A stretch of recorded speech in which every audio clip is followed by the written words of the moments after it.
Puisque nous parlons des forces de l'ordre, découvrons le travail de la police scientifique qui possède un outil exceptionnel, unique en Europe, permettant de révéler les traces d'ADN sur des voitures, des armes ou des vêtements. Ce sont de véritables experts qui le manient et il est très rare d'assister à leur mission.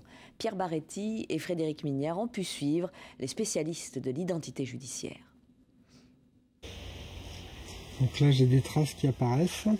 Je vais essayer de contraster dans un deuxième temps. Avant d'en arriver là, les deux techniciens de scène de crime ont travaillé 5 heures à inspecter cette voiture, pièce à conviction dans une affaire de meurtre. Les policiers espèrent y découvrir la preuve scientifique irréfutable, un fragment d'ADN.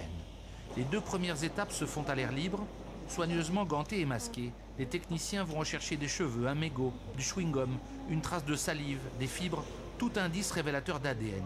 Et les policiers sont formels. Nous déposons tous forcément nos empreintes génétiques dans une voiture. Dès qu'il y a contact, ne serait-ce que le levier de vitesse, la ceinture, le volant, tout ça c'est des éléments que l'on touche irrémédiablement. Et donc dès l'instant qu'il y a un contact, il y a un dépôt de transpiration normal de tout individu.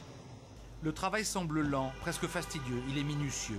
Tableau de bord, siège, plafond, puis plancher, tout est inspecté zone après zone.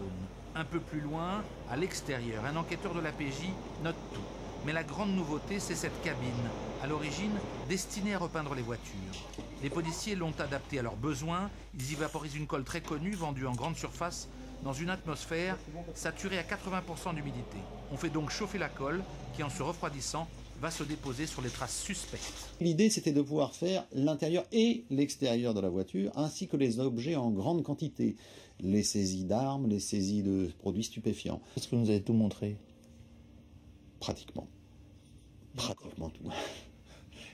Ici, les demandes affluent sans cesse. Tous ces véhicules ont servi pour des braquages ou bien des règlements de compte et attendent un examen.